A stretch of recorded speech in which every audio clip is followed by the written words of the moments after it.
শ্রীমদ্ ভগবদ্ গীতা প্রথম অধ্যায় তৃতীয় শ্লোক। পশ্যেতাং পাণ্ডুপুত্রাণাম আচার্য মহতিম চমুং ব্যূঢ়ং দ্রুপদপুত্রেণ তব শিষ্যেন ধীমতা। হে গুরুদেব, দ্রুপদ পুত্র ধৃষ্টদ্যুম্ন আপনারই বুদ্ধিমান শিষ্য। পাণ্ডবপুত্রদের এই বিশাল বড় ও ভারী সেনাদের ব্যূহাকার রচনা দ্রুপদ পুত্র ধৃষ্টদ্যুম্নই করেছেন।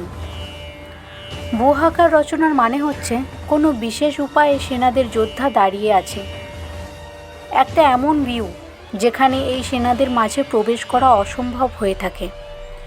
আর যদি কেউ প্রবেশ করতে সফলও হয় তাহলে কখনো আর বাইরে বেরিয়ে আসতে পারবে না।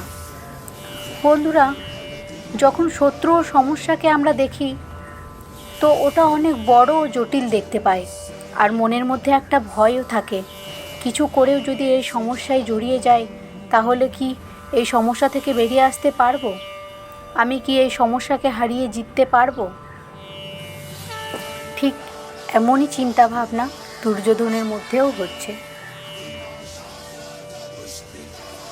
সম্পূর্ণ বাংলায় শ্রীমদ্ ভগবদ্ গীতার শ্লোক এবং সার জানতে চ্যানেলটিকে অবশ্যই সাবস্ক্রাইব করুন। লাইক, শেয়ার, কমেন্ট করতে ভুলবেন না।